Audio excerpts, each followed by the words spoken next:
What is up, guys, and welcome to another episode of Technique Tuesday.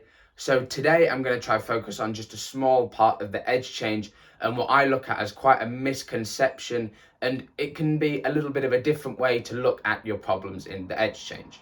Alright, so before we delve into what I feel people kind of go wrong with the edge change and maybe how some people think about it, I want to kind of go through what I feel are some of the basics of understanding the edge change. An edge change is simply going from our accelerating edge to our decelerating edge, and it's a way to ride that line up on the boat. So even though we're slowing down on that inside edge, we're still using that momentum, that swing, that pendulum that we talked about last week to carry us up on the side of the boat. And if done correctly, and most importantly at the correct time, we can get the correct speed into the buoy, we can get nice and wide on that buoy, and we have time to move our weight out and back in. Okay, and I think that's a really important concept to think about a little bit, because I often see in the edge change, and this is where I think the misconception comes in. I want you to try thinking about the edge change as we only can swing as high up on the boat as much as we can input. Think about the pendulum that we talked about last week. Say this is your middle point. If you're only swinging from here, how can you expect to swing up here? It's not going to happen. So we have to then pull long, or we have to jab with our shoulders, or we just generally have to kind of mash up that edge change to get us there.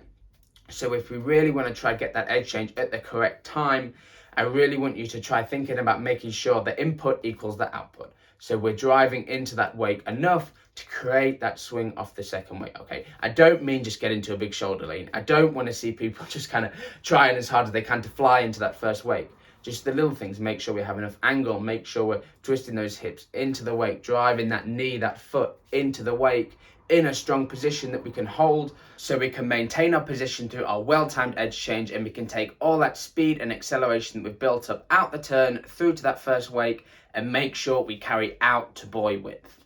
So I know that I've thrown a lot of words at you in this video today, and I just want to try kind of clarify everything at the end. If you're really struggling and it's your biggest kind of long-term habit that you just cannot seem to figure out how to get that edge change earlier, try taking a step back. Look back a step, look back at the turn, look back at the speed and position that you're carrying into that first wake. Make sure you are actually carrying enough force, enough momentum to be able to edge change early. It may just be a maths problem. Maybe you're just not getting enough speed to create that whip that we need. And don't forget that there is no perfect time for that edge change. Obviously, there is some ideal places, but it does depend on your speed, your skiing style, your ski, your technique, and a ton of different reasons, okay? So thank you very much for watching. I hope you've learned something. Please let me know if you have any questions, and I'm really happy to help. And we'll see you again with another video next week.